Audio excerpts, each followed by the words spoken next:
Hey, look out. It's Faith Talk Live. I'm Rick Probst. And I'm Dan Radcliffe. He's electric and he's a doctor. There he is, Dr. Gary Layne. I'm talking about your personality. You're so electric. I am. I have an electric personality. That's because I'm shocking. But I'm really amped up. Full of dad jokes today. It's Gary Layne. That's right. That's right. What can happen next? So is that how you start off when you start counseling folks? Of course, That's right. Layne, Functional Christianity and Grace Ministries International. Is that how you do a breaking the ice thing? Because, you know, when somebody new, because I've counseled for years. I really don't enjoy counseling at all. Yeah. So I just say, hey, go see Dr. Gary Layne or Dan Radcliffe because they're the experts. But it's that whole icebreaker thing. I always have to bring a joke to bring levity to kind of loosen up things. Do you do that, or what do you do? Yeah, I don't do a Joel Osteen joke of the day. You know, those are bad jokes. But what I try to do is connect with the person. So I try to find some area of common. I had a counselee one time, and it's like, where did you grow up? And he's like, Massachusetts. And I was like, oh, I lived in Massachusetts. And he's like, you did? And I was like, yeah, we lived in this little bitty town. They had one grocery store. And he said, like, was it an IGA grocery store? And I was like, yeah, it was. He goes, my mom and dad actually own that store. Wow. So, it's funny how God weaves things together. So I usually just try to find some commonality, something that's, how are you and what's going on? But, tell me a little bit about your background, and here's a little bit about me. And we just try to connect. Jesus was really relatable to people, and I think he still is relatable to people. So I want to be relatable to people. I want to be current, electric, but I know, shocking. I want to be current. I want to be relevant in their life. I don't want to be some like, well, here's what the Bible says. I don't want to preach. I don't want to teach. I want to relate. So whatever it takes to relate. And God, here's the cool thing is I guess I'm comfortable enough with God walking me through all this stuff that I don't plan, okay, well, this person is a 60-year-old male, so I'll tell him a dad joke. I don't do that. I just meet the person and engage with that person. And that really helps. We don't do that anymore because we're socially distant, because we're social media freaks or whatever we are nowadays. We don't actually talk to people anymore. It's kind of like, hey, you guys, how are you today? We're like, oh, hold on, let me tell you something. We text each other. Did you get my text yet? We'll keep waiting. It's coming. Yeah. Mm-hmm. That's how I used to call the kids to supper. Have you done that? Call the kids to supper. How do you do that? Text them all. Dinner's ready. Yeah, exactly. That's interesting. Yeah. So relate. You have to be relatable. Now, do you think I know that women seem to be, to me, very, very relatable, and I'm okay for a certain amount of conversation, but if it goes along a little too, I don't know, I wouldn't put a time on it, but I start getting uncomfortable. And if I get uncomfortable, then I say stupid stuff and I feel bad about stupid stuff. So I just like to make it. Okay. So if you think about your brain, there's really kind of like, they say left brain, right brain, but there's also sort of like the logical part and the relational part or the emotional part, and it breaks down kind of like that. So a whole brain, it tends to be that just in general, women tend to be more connected with the emotional, sensing, feeling side of their emotions. Doesn't mean that men don't have them, but they seem to be more in tune with those, and they can relate those to the logical side of their brain. And in, bell curvy kind of way, men tend to be just on the logic side, and just the facts, ma'am, just the facts. And Joe Friday would say, yeah, you know who that is? Just the facts. I don't care how you feel. I just want to know what the facts are. Yeah. So men tend to be more fact-driven, and it's very hard to learn to be relational on that emotional side because we get uncomfortable, just like you said. And so we're like, yeah, this is like, let's talk about, football, or, let's talk about something else. I'd rather talk about politics than talk about my feelings. Yeah, that's probably most guys. You're right. So there is an emotional part of our brain. We have a mind, we have emotions, we have a will, we have a personality, and that's the part of us that relates to other people. And yet men, we tend to close down the emotional side. We don't want to get all, I don't know what we're afraid of. So maybe I'm overly emotional or something, but I think I'm more in tune with or in touch with understanding that I have that side, but I'm also okay even in the uncomfortableness of that side. Yeah. I think I can't speak for all men, but I think what happens is you get afraid of exposing maybe a weakness, Yep.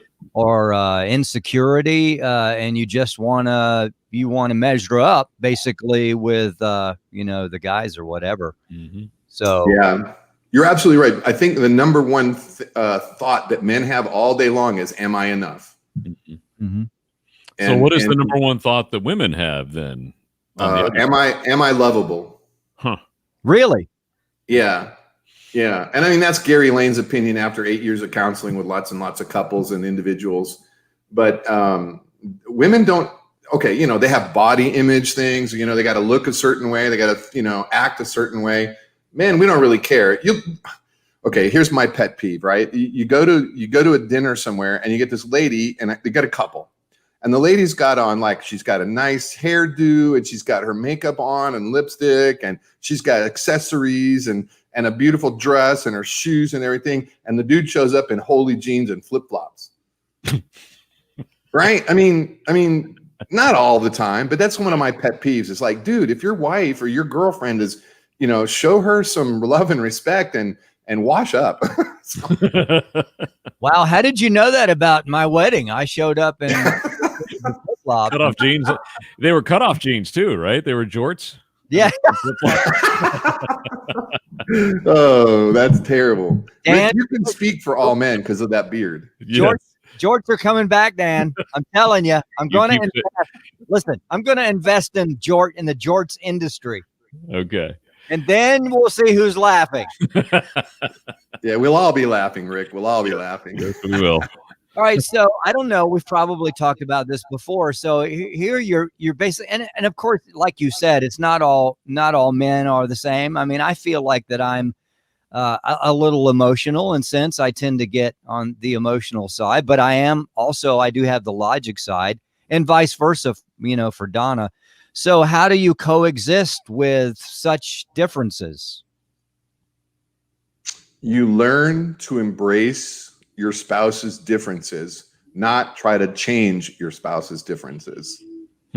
So in other words, what is special and makes my wife unique? I need to embrace that and learn how to appreciate that, instead of going, you always do that thing and it's really annoying. You need to stop doing that. That just makes her feel unloved. And of course, if she says that to me, you need to stop doing this and stop doing that, then I feel like, okay, I'm not man enough. And so then we start, defending and deflecting, and we don't want to talk because you might say something or I might say something that's ugly. So learning to appreciate, okay, a lot of times it's just crazy, but men and women are like on railroad tracks in a marriage. They're on parallel tracks, and they need to come together as one, in those tracks. And so they're living life alongside each other, but not together. And that's where marriages start to fall apart. The tracks actually sort of split apart and they get further and further apart. And so it's because men always are busy, I guess. Ladies are busy too, obviously. But I mean, I think men would bury themselves in work rather than have to deal with the emotions of the family and what's going on. And again, divorce is up, filings for divorce is way up now with this COVID thing, because everybody has to spend all day together. And so it's like, oh, I could tolerate you for some of the day, but not all of it. Yeah. Because they don't have learn and appreciate the differences in our spouse. Yeah. A lot of people don't have the escape of getting off to work like they used to. And as much as they may like working at home, sometimes it makes it harder when you're with that person all the time now. Yeah, the old joke is the wife gets angry, and so the husband says, well, should I go play 9 holes or 18 holes today?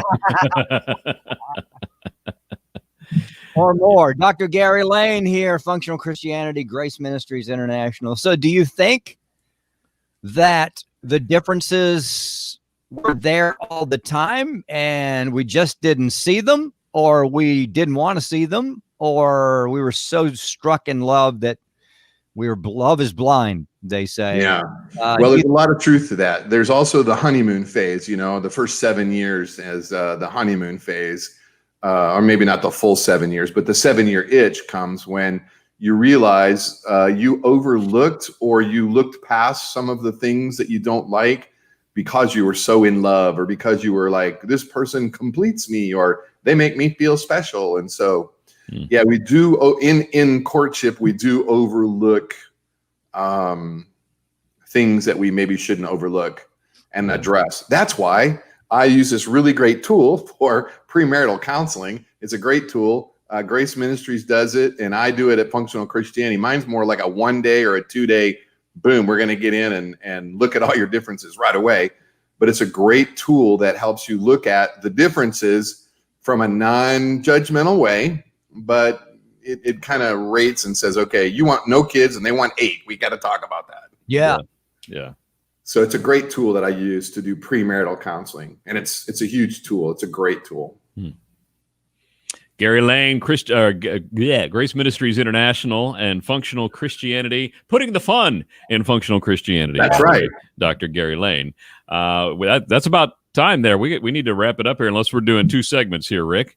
Yeah, I guess we do need to take a break. And since we were talking about electricity earlier, I was wondering what you charge, but we'll talk about that on another show. Hey, let's do this. Let's catch up with you in November and December if you're around, and we'll see what's going on. Christmas time, holidays are usually tough for folks. Some folks. I'm surprised you didn't want to talk about the elections. Well, we've had enough of that. Look at the time. It's already. All right. Let's talk about my feelings. Yeah, there you go. Functional Christianity. Where can people go to catch you, to get a hold of you? Yeah, functionalchristianity.com, all one word, functionalchristianity.com. If you need some individual counseling, or you're looking to see a counselor, go to gmint.org, gmint.org. That's the counseling arm. I do a lot of, personally right now, what I'm doing is a lot of intensives with couples that are in a lot of trouble and they need 2 or 3 intense days. So Functional Christianity for intensive counseling, premarital counseling, sort of everyday, normal, gmint.org. Both are great. Always good to talk to you, Doctor. We'll talk to you in November and then December. Have a good one. Tell Allison howdy. Yes. We'll talk to you soon. Let's take a break. We'll be right back. I'm Rick Probst. And I'm Dan Ratcliffe. This is Faith Talk Live.